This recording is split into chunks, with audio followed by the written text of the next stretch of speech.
ऐसा करना, कल सवेरे और शाम को आप भोजन करने की भावना भाना। कौन सी भावना भाना? भोजन करने की भावना भाना। और अच्छे अच्छे व्यंजन की भावना भाना, अच्छे अच्छे, जितने अच्छे से अच्छे आप भा सकते हैं, अथवा जो सबसे आपको रुचिकर लगता है उसकी प्लानिंग करना, उसकी कल्पना करना। हाँ, कल मुझे ये खाना है, सवेरे लंच में ये खाना है, शाम को ये खाना है। बस खाना नहीं, लेकिन भावना अकेले करना है, पेट भर जाएगा। चलो एक चीज और बोल देते हैं, हाँ उसकी फोटो भी देख लेना मोबाइल में। हाँ नहीं नहीं नहीं, फोटो भी देख लेना। बस अपना अपना धर्म कैसा है, शास्त्र में लिखा है, पढ़ना रहा है, सुखी रहे सब जीव जगत के, कोई कभी ना घबरावे। हम तो रोज भगवान के आगे बोल देते हैं, तो बस यही बोलते हैं ना, करना तो लिखा ही नहीं है। लिखा है करना, तो बोलने के लिए अथवा भावना भाने की, तो हमने भावना भा ली, हो गया। तो ऐसे ही भोजन की भावना भा लेना और फोटो और देख लेना। हाँ, वो थाली सजी हुई है, रसगुल्ले सजे हुए हैं, मीठा है, नमकीन है, सब कुछ सजे हुए, भरी एकदम अच्छी से अच्छी थाली की फोटो ला लेना सामने, मोबाइल में सब कुछ मिल जाएगा। बढ़िया अच्छे से देखना, सवेरे भी देखना, शाम को भी देखना। और क्या भावना भाना? हाँ मैं ये खा रहा हूँ, हाँ मैं सबको खिला रहा हूँ। चलो ठीक है, खाना नहीं, सबको खिला रहा हूँ। जितनी भी माता राम है कल ही काम करेंगी, है ना। सब परिवार के बच्चों को, सदस्यों को खिलाने की भावना भाएंगे। कर लोगे? भावना अकेले भाना, और अच्छी से अच्छी भावना भाना। हाँ बहुत अच्छा भोजन सबको मिले, बहुत पेट भर के भोजन सभी लोग करें। क्या होगा इससे? क्या होगा? कुछ तो होगा। हाँ, फोटो देखोगे तो भूख और ज्यादा लग जाएगी। तो सबका धर्म कैसा है? अधिकांश लोगों में शब्दों का धर्म है, वचनों का धर्म है, और वो बोल वचन है, उससे कुछ नहीं होता। तो आचार्य भगवान कह रहे हैं, उपचार का विचार भर उभरा इसमें आज। अभी तक कुछ किया नहीं, खैर ठीक है, यह भी सुगमता का संकेत है। इससे आगे पद बढ़ना संभव नहीं है। हे प्रभु, यही प्रार्थना है पतित पापी की, कि इस जीवन में न सही, अगली पर्याय में तो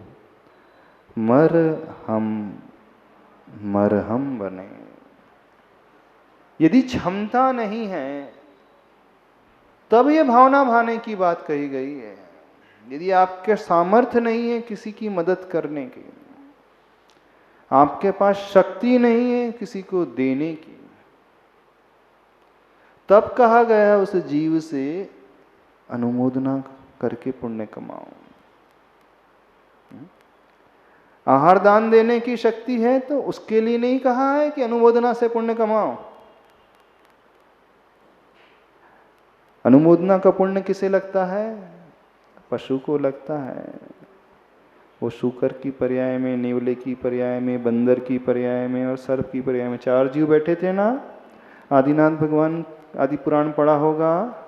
4 जीव बैठ कर के मुनिराज के आहार दान को, आहार की क्रिया को देख रहे थे, और 4 पशु पर्याय में थे, नेवला, शूकर, बंदर और सर्प, ऐसी 4 जीव थे ना। बस उन्होंने क्या किया था? अनुमोदना की थी। हाँ, निरंतराय आहार हो जाए, हे प्रभु बहुत अच्छे से मुनिराज का आहार हो जाए, देख करके हम अनुमोदना कर रहे हैं। और उसका प्रताप, उसका फल क्या मिला? वे ही 4 जीव आगे आने वाले भव में क्या क्या बनते हैं? हाँ, भरत चक्रवर्ती, बाहुबली, जय कुमार आदि, यही बनते हैं ना। तो उन्होंने अनुमोदना की थी, तो आपने भी शास्त्र पढ़ लिए। हाँ, अनुमोदना का फल बहुत मिलता है। तो किसे मिलेगा? जो दे नहीं सकता उसके लिए अनुमोदना कहा है। अब सेठ भी वहां खड़े हो जाए, जैसे आप लोग खड़े हो जाते हैं, आचार्य के आहार चलते हैं, मुनिराज के आहार चलते हैं। हाँ, सभी बोलते हैं हमने तो बहुत अनुमोदना कर ली, महाराज जी के आहार बहुत अच्छे से हो जाए। आपको भी पुण्य मिल जाएगा। आप लोग भी आने वाले बहु भरत चक्रवर्ती और बाहुबली जैसे बन जाओगे, है ना? क्यों हो बन जाओगे? लिखा तो है शास्त्रों में, आगम में तो लिखा है। अनुमोदना तब जब सामर्थ्य ना हो, गरीबी हो, दे नहीं सकते, तब उस व्यक्ति को अनुमोदना का पुण्य। और सामर्थ्य है, शक्ति है, फिर वो कहते कि मैंने तो धर्म ध्यान की भावना भाली है, हे प्रभु कल्याण हो, ये मायाचारी और कर रहे हैं उल्टा। शक्ति तो है, लेकिन दिखावे के लिए भगवान के आगे पढ़ लेते हैं, बोल लेते हैं, उससे कल्याण नहीं होता है। कल्याण कैसे होता है? शक्ति है तो हम उस कार्य को संपन्न करें। हाँ, शक्ति नहीं है, परिस्थिति खराब है, तब कहाँ है? भावना भा लेना। तो ऐसे जीव वो भावना भा रहा है, इस जीवन में न सही अगली पर्याय में तो मरहम बने, इसका कल्याण बहुत जल्दी हो जाएगा। ऐसे जीव का अनुमोदना मात्र से हो जाएगा। लेकिन आप लोगों का कल्याण होगा कि नहीं पता नहीं है, आप ही जानो। हो जाएगा? नहीं होगा।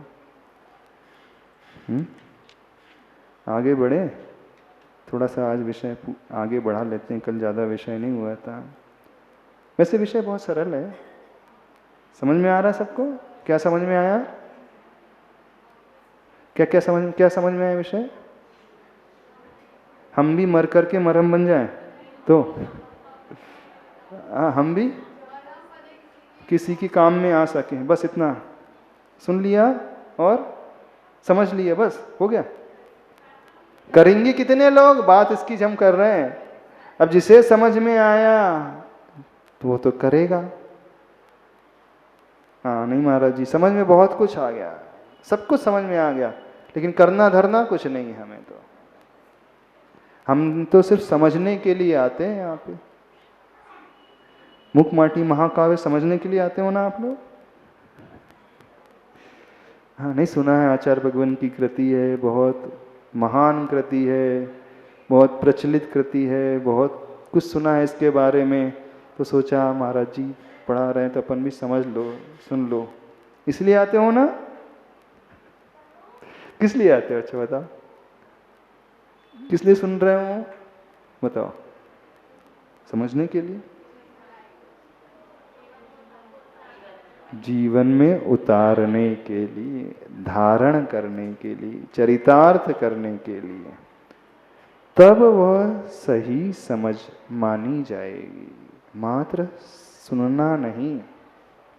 आज गलती यही हो रही है, हर व्यक्ति प्राय इसे कर्णेंद्री का विषय बना रहा है, उपदेश को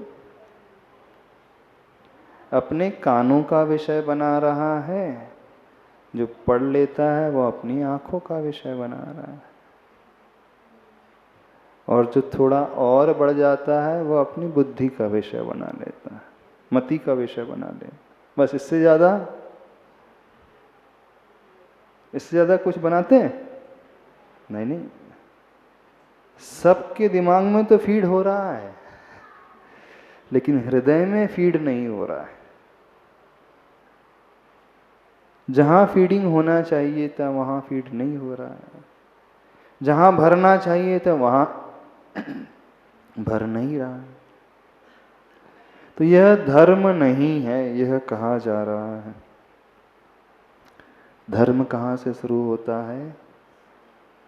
जो हमने पढ़ा, जो हमने सुना, वह हमारे हृदय का विषय बने, और हृदय का विषय जब बन जाता है तो वह कार्यकारी अवश्य होता है, और दिमाग का विषय बनता है वो भी कार्यकारी होता है, वो अभिमान के लिए कार्यकारी हो जाता है।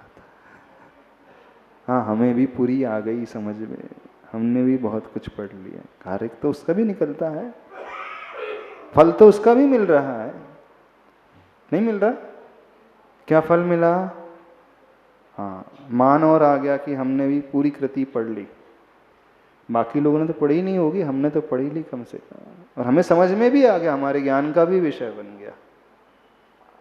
तो ज्ञान का विषय बना है ना? नहीं बन रहा। शुरुआत में तो ज्ञान का ही विषय बनेगा, फिर बाद में हृदय का विषय बनेगा। तो ज्ञान का विषय बनना पहली सीढ़ी है, हृदय का विषय बाद में बनेगा। लेकिन कोई आवश्यक नहीं है कि ज्ञान के बाद ही हृदय में उतरे। कई लोग ऐसे भी होते हैं, बिना समझे भी भाव पकड़ लेते हैं और कार्य कर जाते हैं। और जितने ज्ञानी हैं ना, वे अटके ही रह जाते, नहीं अटके रह जाते। जितने जानकार लोग हैं वो फंसे ही रह जाते हैं। तो ज्ञानियों का कल्याण ज़्यादा नहीं होता, जल्दी नहीं होता है। अज्ञानियों का कल्याण जल्दी हो जाता है। क्यों जल्दी हो जाता है? क्योंकि वो श्रद्धावान होते हैं। वो तुरंत हृदय में बैठा लेते हैं। वो कहते हैं हमें तो कुछ आता जाता है नहीं भैया, इस कारण जो आचार्य भगवान कह रहे हैं अपन तो मान लो, जो गुरु महाराज कह रहे हैं उसे अपन स्वीकार लो, क्योंकि हमारे भीतर इतना ज्ञान तो है नहीं, इतनी बुद्धि है नहीं, चलती है नहीं, समझ में विषय, पकड़ में विषय कुछ आता नहीं है। इस कारण गुरु महाराज ने कहा है तो हमारे भले के लिए ही कहा है, बस ये हमें करना है। और ज्ञानी व्यक्ति तर्क वितर्क में उलझ करके रह जाता है। एकांत नहीं है इसमें, एक्सेप्शन भी होते हैं। जो सही ज्ञानी होते हैं वह उसको उपयोग में भी लेकर के आते हैं।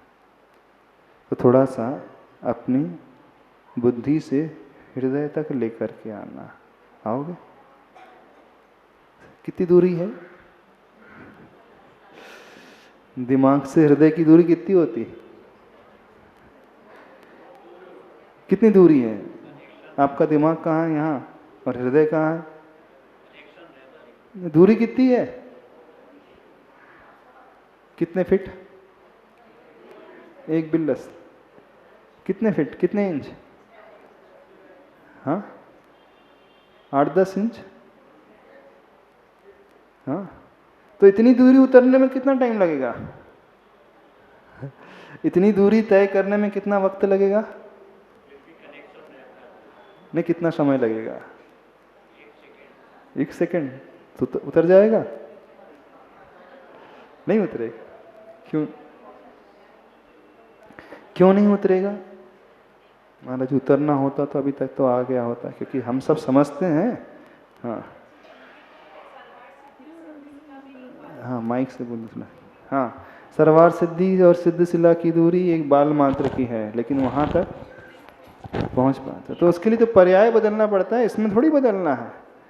जो बुद्धि का विषय है उसमें कोई अगली पर्याय की आवश्यकता नहीं। हृदय का विषय बनाने में वहाँ तो नियमावली ही है कि सर्वार सिद्धि में रहने वाले तो देव होते हैं, और देव पर्याय से कोई भी सिद्धशिला में नहीं जा सकता।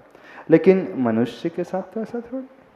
हाँ, जो समझदार है, जिस बुद्धि का विषय बना लिया है जिसने, उसके लिए हृदय के विषय बनाने में ज़्यादा समय नहीं लगता है। हाँ, बस एक कार्य करना पड़ता है, उस बैरियर को हटाना पड़ेगा, उस अवरोध को हटाना पड़ेगा जो यहाँ से नीचे नहीं आने दे रहा। और जब तक उस अवरोध को नहीं हटाएंगे कुछ भी नहीं होगा। कौन सा अवरोध है बताओ? कौन सा बैरियर है जो हमारे ज्ञान के विषय को हमारे हृदय का विषय नहीं बनने देता? क्या है? पकड़ सकते हो उसे आप ही बताओ। आपने जितना समझा है आज तक, जितना पढ़ा है, आपके आचरण में क्यों नहीं उतर रहा हो? क्या है जो आपको रोक रहा है उसको अपने जीवन में लाने से? नहीं पकड़ पा रहे? नहीं समझ पा रहे? क्यों आपके चरित्र का विषय नहीं बन रहा? समझ तो सभी रहे हैं व्यक्ति, ऐसा ऐसा होना चाहिए, इस प्रकार से जीना चाहिए, इस प्रकार से करना चाहिए। कहीं अहम तो आड़े नहीं आ रहा? हाँ, कहीं आपका प्रमाद तो आड़े नहीं आ रहा? क्या आड़े आ रहा है? हाँ, कि कहीं आपकी श्रद्धा की कमी तो आड़े नहीं आ रही है? अहम भी नहीं, प्रमाद भी नहीं, ये श्रद्धा की कमी है, वो स्वीकारने नहीं दे रही है। समझना इस बात को।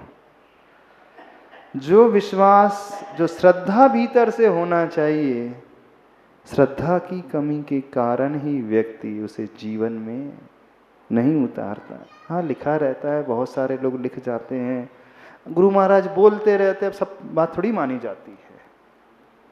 जो हमें लगेगी हम वही मानेंगे, बाकी तो ठीक है, समझ लिए इतना पर्याप्त है। गलत तो नहीं क्या? और जिसकी श्रद्धा मजबूत रहती है वह उसे हृदय का विषय बना लेता है। कहीं ना कहीं व्यक्ति की श्रद्धा अवश्य डावाडोल है, उसका विश्वास कहीं ना कहीं अवश्य कमजोर है, जो उसे इम्प्लीमेंट नहीं करने देता है। क्या पता इसका फल वास्तव में ऐसा मिलेगा भी कि नहीं। पंचम काल, चतुर्थ काल की बात होती तो कुछ हो जाता, लेकिन अब पंचम काल की बात है, अब किसने देखा है, वहाँ पे भी एक डिलेमा आ गया, संदेह आ गया, क्वेश्चन मार्क आ गया। तो कहीं ना कहीं श्रद्धा कमजोर पड़ जाती है व्यक्ति की। पड़ जाती कि नहीं? नहीं पड़ जाती। आचार्य भगवान ने एक हाइकू लिखा है, ज्ञान चिल्लाता, आपत्ति आने पर आस्था झेलती। क्या हाइकू है? ज्ञान चिल्लाता, आपत्ति आने पर आस्था झेलती। आपत्ति आती है, विपरीतता आती है, तो ज्ञान तो तर्क वितर्क करता है, चिल्लाने लगता है, लेकिन जो आस्थावान पुरुष है वह उसे झेल जाता है, वह उसे अपने भीतर उपयोग में ला लेता है। तो कहीं ना कहीं आस्था कमजोर अवश्य पड़ रही है, श्रद्धा कमजोर अवश्य है, तभी वह हर बात में तर्क वितर्क करती है, आगे बढ़ने से रोकती है। क्या पता फल उतना मिले ना मिले, पूरी बात मानना भी चाहिए कि नहीं, कि थोड़ी बहुत जितनी हमारी अनुकूलता उतनी हम मान लें। और जिसकी आस्था बलवती मजबूत होती है वो कूद पड़ता है, बिल्कुल वो कार्य को अंजाम दे देता है, वो सोचता ही नहीं। लिखा है, आगम में आया है, आचार्य भगवान ने कहा है, गुरु महाराज ने कहा है, तो बिल्कुल फैक्ट है, सत्य है, इसी से कल्याण होना है, इसके बिना नहीं, कर दो। समझ में आ रहा है बुद्धि से वो हृदय में क्यों नहीं आ रहा, दिमाग से नीचे तक क्यों नहीं आ रहा? श्रद्धा कमजोर है, तो श्रद्धा को मजबूत बनाओ। ये जो तर्क देते हो, थोड़ा सा आलस आ जाता है, प्रमाद है, ये है वो है, सब श्रद्धा को ढकने के तर्क हैं, श्रद्धा को छिपाने के तर्क हैं।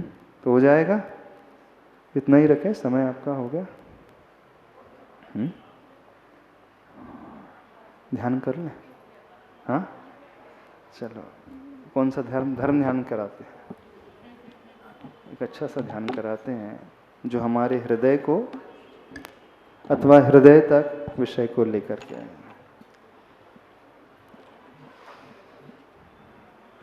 चार भावनाओं का ध्यान कराते हैं, बहुत उत्कृष्ट भावना है जो हमारे लिए ऊपर ले जाने वाली है। आंखें बंद करके गहरी सांस लें।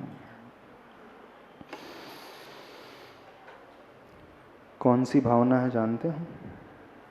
जीवन में ऊपर उठाने वाली मैत्री की भावना, प्रमोद की भावना, करुणा की भावना और माध्यस्थ की भावना। चलो,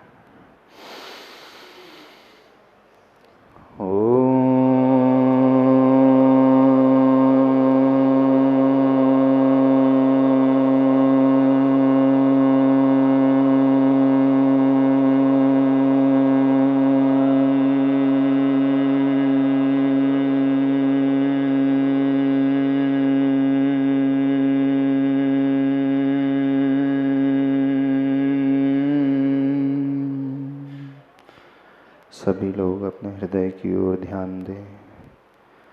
उस हृदय में खिले हुए एक कमल को देखें जो 4 पंखुड़ी वाला है, जिसकी प्रत्येक पंखुड़ी खिली हुई है।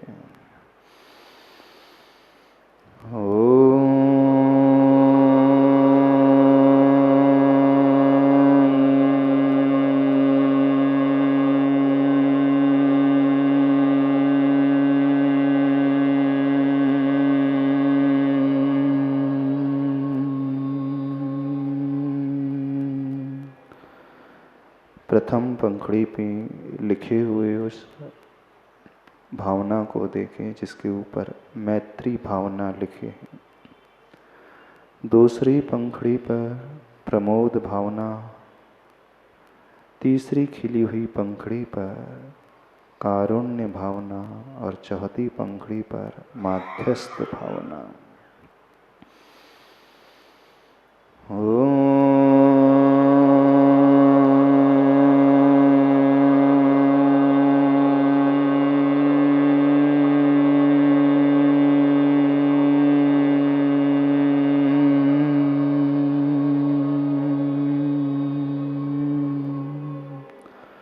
आज तक हमने अपने हृदय कमल को विकसित नहीं किया, मात्र बुद्धि के विषय को बनाया है।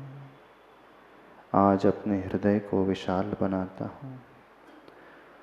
प्रेम भाव हो सब जीवों पर,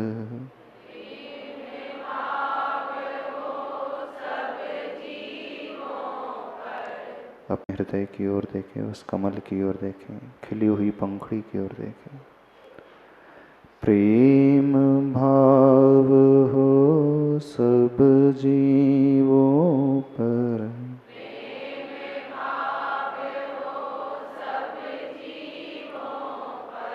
गुणी जनों में हर्ष प्रभो,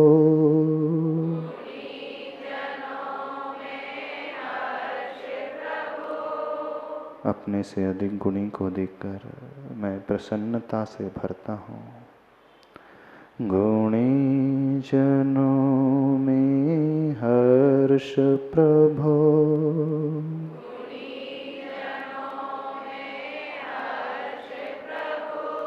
दृष्टि तीसरी पंखुड़ी की ओर लाएं, करुणा भावना जिसमें लिखी है।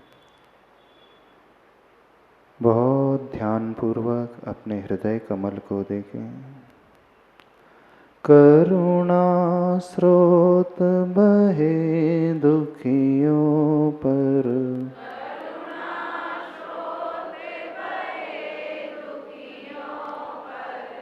अंदर से मैं हृदय को करुणावान कर रहा हूँ, ऐसी भावना भाते हुए। करुणा स्रोत बहे दुखियों पर,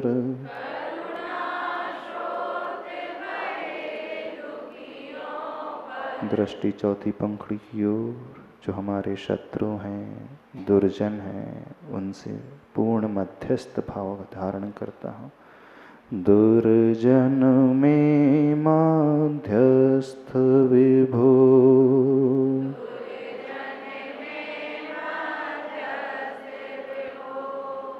दुर्जन में मध्यस्थ विभो।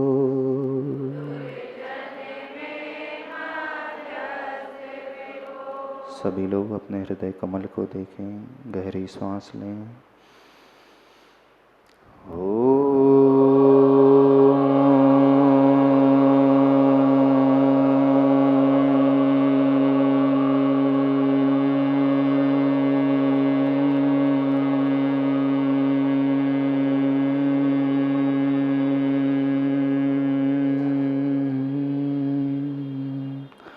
अपने हृदय कंपन को महसूस करें, इस भावना से भरा हुआ देखें।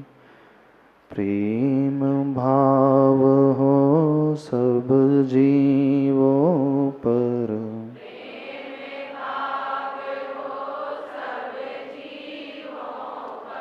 गुणी जनों में हर्ष प्रभो,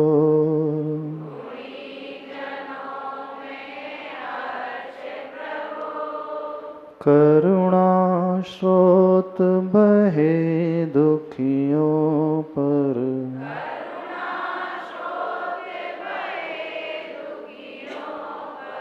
दुर्जन में माध्यस्थ विभो।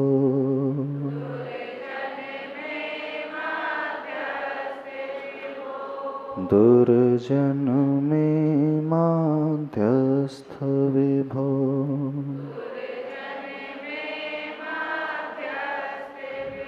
महसूस करें हमारा हृदय चार मंगल भावना से भरा हुआ है। मैं अपने हृदय में इस विशालता को लाता हूँ। गहरी सांस लें।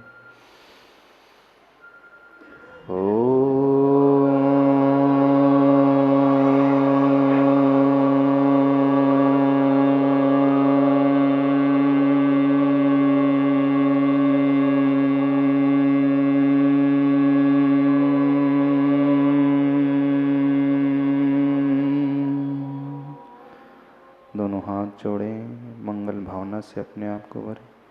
मेरे मन में, तेरे मन में,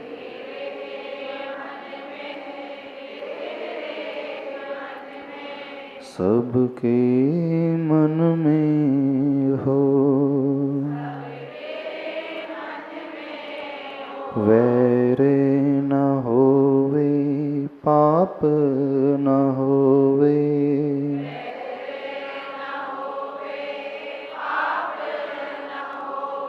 भाव क्षमा के हों। मेरे मन में, तेरे मन में,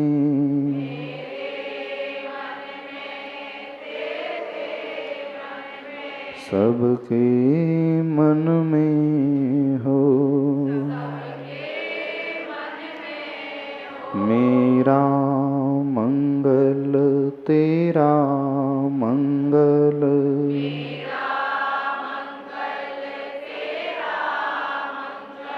सबका मंगल हो। मेरा उत्तम तेरा उत्तम,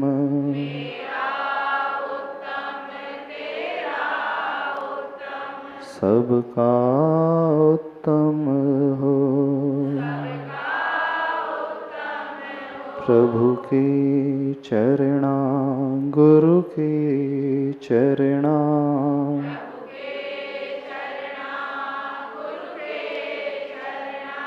सबको शरणा हो। दुखियारा ना कोई होवे, दुखिया मन ज्योतिर्मय हो। तन निरोगी मन हो निर्मल, तन निरोगी बोधि समाधि हो। बोधि समाधि हो। बोधि समाधि हो। ओम परम शांति, परम शांति, परम शांति। बोले भगवान महावीर स्वामी की, आचार्य भगवान गुरुदेव श्री विद्यासागर जी महाराज की। Page number 175, 175। कुछ कविताओं के माध्यम से पूज्य गुरुदेव हम सब के लिए, देश के लिए, विश्व के लिए कुछ संकेतों को दे रहे हैं। कविता तो निमित्त हैं, वैसे जनरली कोई कुंभकार घड़ों के ऊपर कविता लिखता नहीं है, पर जिसकी विशेष रुचि होती है उनकी रचना इस प्रकार से की जाती है। आचार्य भगवान अपने भावों को हम सब तक पहुंचा रहे हैं। कल तक विषय जो देखा,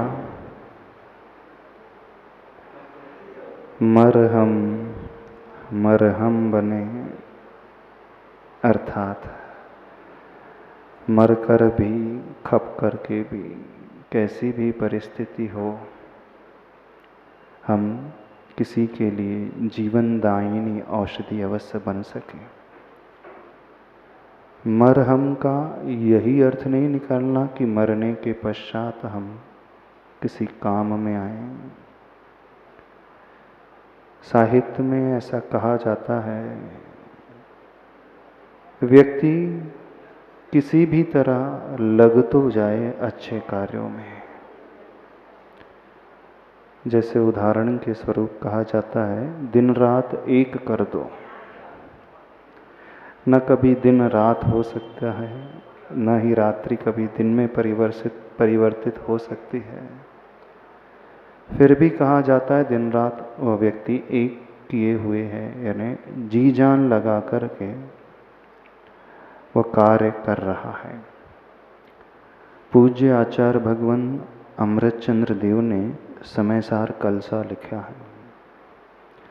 एक कलश में बहुत अच्छे से हम सबके लिए समझाते हुए कहते हैं, अयि कथमपि मृत्वा तत्व कौतूहली सन् अनुभव भव मूर्ते पार्श्ववर्ती मुहूर्तम। नीचे और भी पंक्ति हैं, उसको अब नहीं लेना चाहते हैं। शब्द का प्रयोग किया आचार्य अमृतचंद्र स्वामी जी ने, अयि कथम अपि मृत्वा तत्व कौतूहली सन अनुभव भव मूर्ते हैं पार्श्ववर्ती मुहूर्तम। अर्थात हे संसारी प्राणी, किसी भी तरह मरना पड़े तो मर जा। कथम अपि मृत्वा, मृत्वा शब्द जो कहा गया है वो इसलिए कहा गया है, मर जाओ तुम तो, मरना पड़े तुम्हें, जी जान लगाना पड़े तो कर जाओ, लगा लो। किस लिए मरने के लिए वो प्रेरित कर रहे हैं? तत्व कौतूहली सन, यानी तत्व को जानने की अपने भीतर उत्कंठा तो पैदा कर लो। अपने भीतर ये भाव तो एक बार लेकर के आ जाओ, वह तत्व आखिर होता क्या है जो संसार के चक्रों से हमें ऊपर उठा करके लेकर के आ जाता है। अनुभव भव मूर्ति ही पार्श्ववर्ती मूर्ति। अनुभव करो, किसका अनुभव करो? भव मूर्ति। भव मूर्ति यानी संसार की मूर्ति क्या है? हमारा शरीर है। इसी शरीर के कारण यह संसारी आत्मा भटक रही है, परिवर्तन कर रही है, चारों गतियों के चक्कर को लगा रही है।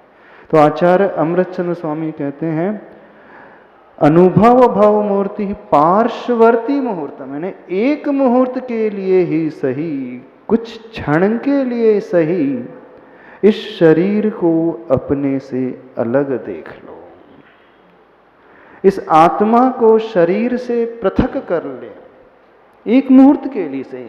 और इस भेद विज्ञान को प्रकट करने के लिए, इस भेद विज्ञान की भावना भाने के लिए तुम्हें मरना भी पड़े तो मर जाओ, क्योंकि अनादिकाल से एक क्षण भी ऐसा संसारी व्यक्ति के जीवन में नहीं आया है जिस क्षण उसने भेद विज्ञान को प्रकट किया हो।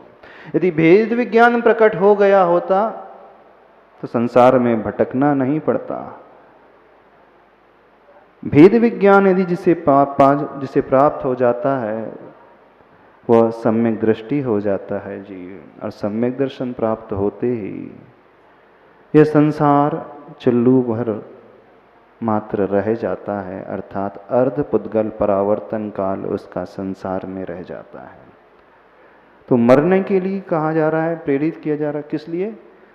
हम सभी संसारी व्यक्ति जो हैं, संसारी जीव कैसा है? मरता है वैसे नहीं मरता है। पैसे कमाने के लिए व्यक्ति मरने को भी तैयार हो जाए। दिन रात एक किए हुए है, ना उसे खाने की सुध है, ना परिवार की सुध है, ना बच्चों की सुध है, कुछ भी सुध नहीं है। और आजकल के ज़माने में खासकर जो सॉफ्टवेयर इंजीनियर्स हैं, उनके वर्किंग आवर्स कितने रहते हैं? 16 आवर्स, 18 आवर्स डेली।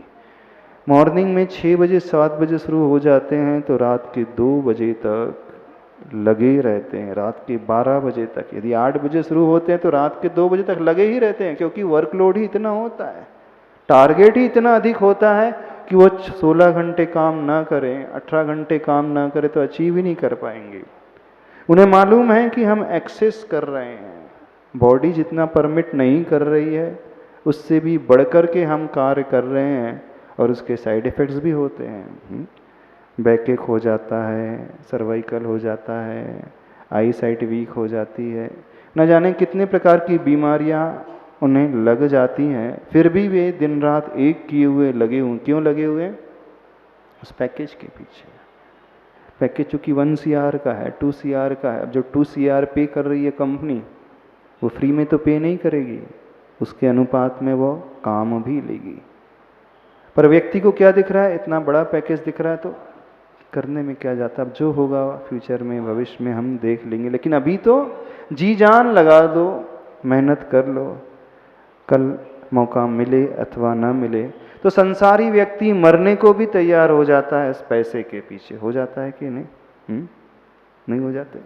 तो जब संसारी व्यक्ति पैसे के लिए, इंद्रियों के विषयों के लिए, मोहों के कारण मरने को तैयार हो जाता है, तो पूज्य आचार्य भगवान अमृतचंद्र देव कह रहे हैं, हे जीव, तू एक बार ही सही उस तत्व के लिए तो मरने के लिए तत्पर हो जा। उस तत्व को पाने की जिज्ञासा एक बार अपने भीतर प्रकट कर ले। एक बार ही सही इस भव मूर्ति यानी इस शरीर को अपने से पृथक देखने का अभ्यास कर ले, अनुभव कर ले, फीलिंग लेके आ जा। कौन सी फीलिंग लेकर के आ जाओ? यह शरीर हमसे भिन्न है और हमारी आत्मा हमसे भिन्न है।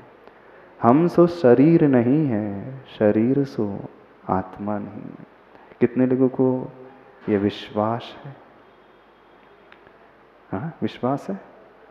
शरीर अलग है हमारा, हमारी आत्मा अलग है। विश्वास श्रद्धा का विषय है कि ज्ञान का विषय है?